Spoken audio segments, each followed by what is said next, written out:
Quando se fala no dia D, a gente logo pensa naquelas cenas de desembarque nas praias da Normandia, certo?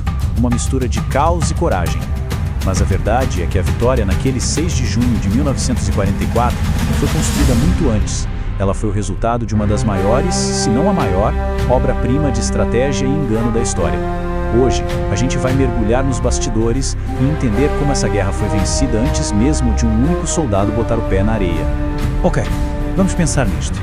Esse era o desafio gigantesco dos aliados. A Alemanha nazi tinha transformado a costa da Europa numa verdadeira fortaleza.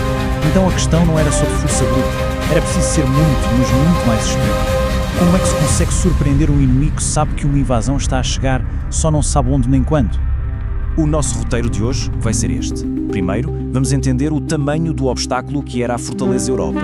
Depois, vamos ver a genial campanha de desinformação. A seguir, a incrível máquina de logística por trás de tudo. Daí, o desembarque em si. E para fechar, vamos falar sobre os problemas que o próprio sucesso da operação acabou por criar. Então, para começar, vamos preparar o cenário. A missão que os aliados tinham pela frente não era só difícil.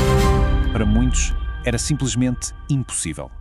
A situação em 1943 era bem sombria. Hitler, depois de anos de conquistas, dominava praticamente o continente todo. E é no meio disto que os aliados estavam a planear a Operação Overlord, a maior invasão por mar da história. Eles sabiam que não havia margem para erros. Qualquer falha podia significar um desastre de proporções gigantescas e, quem sabe, até a derrota na guerra. As apostas eram as mais altas possíveis. E a grande barreira física era a tal muralha do Atlântico. E não pensem que era só um muro, não. Era um sistema super complexo de bancas de betão, campos minados, obstáculos na praia, artilharia, tudo espalhado por milhares de quilómetros. E para complicar ainda mais, quem estava encarregado de reforçar tudo isto?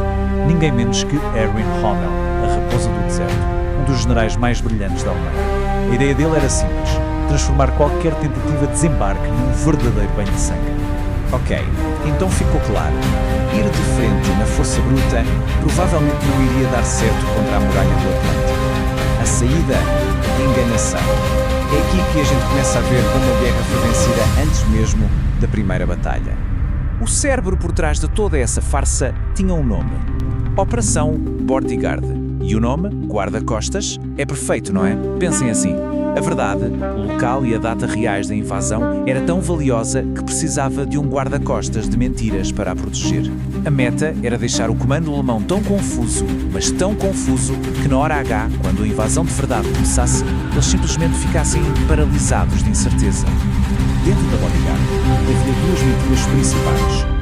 Duas grandes frentes de batalha falsas, conhecidas como Operação Fortitude. A Fortitude Norte foi genial. Criaram uma ameaça falsa de invasão na Noruega. E funcionou. Hitler ficou com medo e deixou centenas de milhares de soldados lá, parados, bem longe de onde a ação ia acontecer. Mas a verdadeira obra-prima foi a Fortitude Sul. Esta foi a operação que convenceu os alemães de que o ataque principal seria em Pas-de-Calais, que era, sabe, o ponto mais óbvio, o mais perto entre a Inglaterra e a França. E os métodos que eles usaram? Bem, é coisa de filme. Eles criaram um exército inteiro que não existia, o Fusag. E para ser ainda mais credível, colocaram um general Patton no comando, um homem que os alemães respeitavam e temiam. Eles também inventaram conversas de rádio falsas, usaram agentes duplos para vazar informações erradas, claro. E o mais incrível, encheram o sul da Inglaterra com tanques de borracha e aviões insufláveis. Na noite da invasão, até lançaram bonecos de paraquedas para criar mais caos. Foi literalmente um espetáculo de ilusionismo em escala militar. Enganar o inimigo foi um passo crucial, mas era só metade do caminho. A outra metade era um desafio talvez ainda maior: a logística. Como é que se move e sustenta a maior força de invasão que o mundo já viu? A escala disto é difícil de imaginar. Pensem em construir e abastecer uma cidade grande, do zero, da noite para o dia. Agora imaginem fazer isso do outro lado do mar hostil, enquanto o inimigo está a atirar. Porque não era só levar os soldados, era preciso levar comida, munição, combustível, equipamento médico, tudo. E o detalhe, tudo isso tinha de ser descarregado em praias abertas, sem muito pouco para ajudar. Os números dão uma ideia do tamanho da operação. Só no primeiro dia foram 156 mil soldados, 156 mil homens que pisaram em solo inimigo até ao fim daquele dia. E para levar toda essa gente, eles reuniram a maior frota da história, quase 7.000 embarcações. Pensem nisto, desde navios de guerra gigantescos até às pequenas lanchas de desembarque que levavam os homens até à areia. Ok, levar os soldados é uma coisa. Agora, mantê-los lá é outra história. Essa máquina de guerra precisava de ser alimentada sem parar. Só para terem uma ideia, as forças americanas sozinhas precisavam de 3.300 toneladas de suprimentos por dia. O sucesso de toda a operação dependia da capacidade de manter este fluxo a chegar, sem falhas. E essa cadeia de abastecimento era algo super delicado. Imaginem o caminho. Primeiro, carregar tudo nos portos ingleses. Depois, atravessar o Canal da Mancha, que estava cheio de minas. A seguir, descarregar tudo nas praias, passando a carga para barcos mais pequenos. E, finalmente, levar tudo da praia até aos soldados na linha da frente.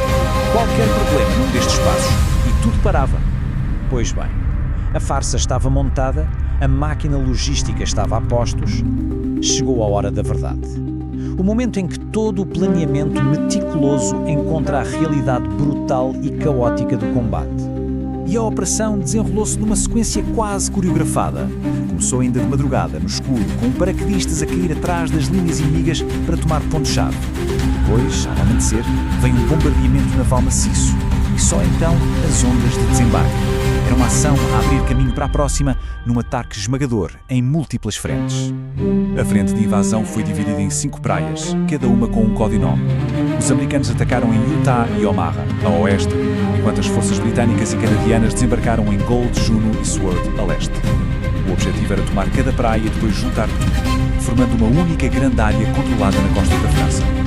Só que uma coisa é o plano no papel, outra é a realidade no terreno. Em praias como Omaha, o plano deu terrivelmente errado. Esta citação de um veterano resume o horror de forma brutal. As metralhadoras eram terríveis. Ali, os soldados que desembarcaram caíram direto numa armadilha mortal, sob um fogo cruzado absurdo das defesas alemãs. Foi, sem exagero, um inferno. Apesar das dificuldades, os aliados conseguiram firmar o pé na Normandia e começaram a avançar. E foi aí que surgiu um problema totalmente inesperado. Um problema que não veio do fracasso, mas sim do sucesso avassalador. Parece loucura, não é? O avanço pela França foi tão rápido, muito mais rápido que o previsto, que a logística simplesmente não conseguiu acompanhar. Imaginem a situação. Os soldados na linha da frente a começar a ficar sem combustível para os tanques, sem munição, sem comida, e o pior é que os suprimentos existiam. Estavam lá, empilhados nas praias, mas a 500 km de distância. O próprio sucesso do avanço ameaçava pará-lo. A solução para este problemão foi uma das maiores proezas de improviso da guerra, o Red Ball Express. Basicamente, eles criaram um sistema gigante de comboios de caminhões que rodavam sem parar, 24 horas por dia, 7 dias por semana, em estradas de sentido único, para levar os suprimentos da praia direto para a linha da frente. Foi uma corrida contra o tempo que se tornou a tábua de salvação do avanço aliado. E a importância disto foi reconhecida pelo próprio Comandante Supremo, o General Eisenhower. Ele disse que o poder das forças de combate nunca tinha sido tão bem abastecido pelas tropas de serviço. Ou seja, ele estava a reconhecer que a vitória não foi conquistada só por quem estava na linha da frente. Foi garantida também pelos motoristas, mecânicos e todo o pessoal de logística que trabalhou incansavelmente nos bastidores. O esforço deles foi tão fundamental quanto o de qualquer soldado. E fechamos com esta reflexão. O dia a dia ensina-nos uma lição importantíssima. A guerra não se ganha só com tática e bravura no campo de batalha. Ganha-se com inteligência para enganar o inimigo, com uma organização logística quase milagrosa e, talvez o mais importante, com a capacidade de resolver problemas imprevistos criados pelo próprio sucesso. Mostra que, por vezes, o maior desafio não é alcançar a vitória, mas sim conseguir geri-la.